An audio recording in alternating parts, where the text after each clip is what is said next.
mais difícil de todo ano? Que um time brasileiro não vence desde 2012?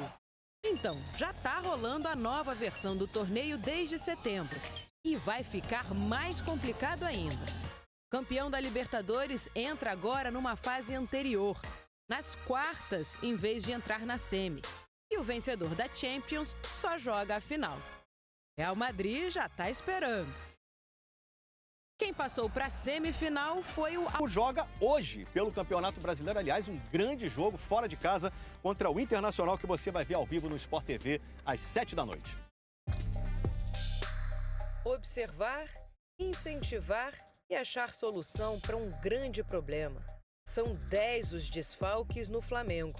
8 jogadores estão tratando problemas médicos.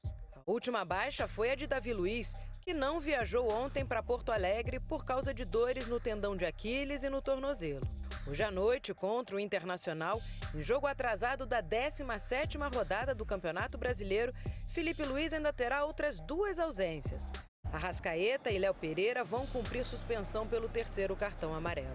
Assim, o provável time vai ter Rossi no gol, Varela, Fabrício Bruno, Léo Ortiz e Ayrton Lucas, Pulgar, Everton Araújo, Gerson e Alcaraz, Bruno Henrique e Gonzalo Plata. Gabigol, que no sábado contra o Juventude voltou a marcar depois de 3 meses, deve começar no banco de reservas. Será preservado porque domingo tem o primeiro jogo da final da Copa do Brasil contra o Atlético Mineiro no Maracanã. No Brasileirão, o Flamengo está em 4º lugar, com o Inter logo atrás, é meio distante da briga pelo título. Mas isso não tira o foco do time e do técnico para o jogo de hoje. Ganhar do Internacional. A única coisa que eu penso, não adianta nada olhar a tabela. Tudo depende de ganhar do Internacional. É muito um dia de cada vez aqui no Flamengo, é intenso. Então é importante sempre olhar o próximo objetivo perto. Eu me lembro que o Flamengo está em 4º e o Inter está em 5º, mas não lembro a pontuação. 2 pontos de diferença. Esse 2 pontos, né? Esse é o jogo do pulo do gato, né? Eu acho que mais do que isso... 54 a 52, não é isso? Boa. Olha 54 só. Flamengo, 52 o Internacional. E se você olhar... Mas o Flamengo tem 2 vitórias a mais, hein? Muito empate o Colorado. Mas se ganhar hoje, passa o Flamengo e entra no G4, professor. Se você olhar um pouquinho mais para baixo, vai encontrar o São Paulo. Aí pertinho também. São Paulo está com 51, ponto a menos que o Inter. O Inter passou o São Paulo nesse final de semana. E daí para baixo tem um vácuo maior de pontos. O G6 está bem isolado. Então, isso significa que esse jogo aí é um jogo de pulo do gato, inclusive para pretensões de fase de grupo de Libertadores no ano que vem, o que é uma coisa muito importante. Claro. Isso mexe no teu calendário, direta, te dá tranquilidade. O Flamengo ainda tem a opção da Copa do Brasil, caso seja campeão. E o Botafogo brasileiro. O Inter não, né? A Libertadores, o Botafogo, né? Pode ser campeão da Libertadores e abriria uma vaga aqui no Brasileiro também. É verdade. Né? Mas principalmente para o Inter é tudo, né? O Inter, nas outras Copas, ele perdeu todos os caminhos. Esse trabalho do Roger, muito consistente, né? O Inter simplesmente não perde mais. Não perde mais e achou seu jogo. E demorou um pouquinho para pegar essa velocidade, né? O Roger ficou 11 jogos sem a primeira vitória, 10 jogos para ganhar o primeiro jogo. Tinha muito empate ali, você registrou agora. E o questionamento já pintava também, né? Com 10 jogos. Tinha um incômodo dos jogos a menos, né? Exato. Aquela história. O Inter tinha muito jogo a menos por conta de tudo que aconteceu em Porto Alegre. Então ficava aquela história. Quando o Inter não ganhava, muita gente até chegou a falar em rebaixamento, coisa que eu nunca acreditei. Mas naquela toada das derrotas seguidas, houve uma certa pressão para que o trabalho do Roger, enfim, embalasse. E embalou. E a gordurinha O que ele fez para embalar esse Inter, para o Inter chegar nessa condição hoje? Bernabé, Borré fazendo gol, volta de Alan Patrick. Que ele tirou. Tem 2 jogadores muito dele, né? Como eu citei ali, o Bernabé, que não jogava com o Tchatcho. É uma situação do Roger, especificamente. E o Gabriel Carvalho também, que não jogava com o Tchatcho Kudê. Então, são 2 jogadores que ajudaram muito o Internacional. O Bernabé segue ajudando. O Gabriel, como eu falei, também caiu um pouquinho, mas são símbolos dessa era Roger, que ainda é bastante curta. O Borré ganha a posição com gols, não muitos, mas o suficiente, porque o Valência não estava fazendo gols. Então, bastava 2, 3 gols para que o Borré dissesse: a posição é minha, me dá a 9 que eu vou jogar. O Alan Patrick volta a jogar futebol, porque o início de ano dele foi muito Antes de tudo, questionável. ele volta a jogar, né? Porque teve um tempo que ele dava fora. Parado também, e o retorno dele foi sem o mesmo brilho, por exemplo, da temporada O passada. time perde muito, hein, quando o Alan Patrick não joga ou tá mal. O coração do sem time dúvida. ali, não é? Não há dúvida. O encaixe da defesa aconteceu também com o Vitão em mercado, que não está agora. E aí o Cleiton está ainda numa fase de adaptação, digamos assim. Bruno Gomes é Roger Machado. Muito Roger Machado, porque o Bustos vai embora, função, né? ele anoitece em Porto Alegre e amanhece em Buenos Aires, o Bustos. Literalmente, foi isso que aconteceu. Ele saiu de noite, no outro dia de manhã estava fazendo exame médico no River. E o Inter não tinha lateral direito. Não tinha. O Bruno Gomes é encostado ali para ajudar, para colaborar com o professor, e ele vai se adaptando, vai encaixando, e hoje é o titular da posição.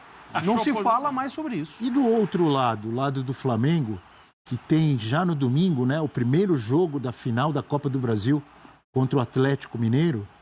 Então, óbvio que até lá o Felipe Luiz ainda terá alguns dias de treinos, mas talvez como um jogo, pensando em acertar o time, não sei se ele vai usar esse jogo de hoje pensando na final, mas de qualquer maneira o Flamengo não pode pensar em largar o brasileiro, em poupar, porque exatamente se ele perde hoje, ele perde a posição para o Internacional. E não é garantia que ele vai ser campeão da Copa do Brasil. Então esse jogo de hoje é fundamental também. O que você pensa, Eugênio Leal? É um jogo, sim, fundamental. Confronto direto, né? É o jogo que o Abel gosta de chamar de 6 pontos, porque Ai, que amigo! se você ganha, você, além de fazer 3 pontos, tira 3 de um adversário direto, que hoje é o adversário mais direto do Flamengo, né? É o Inter.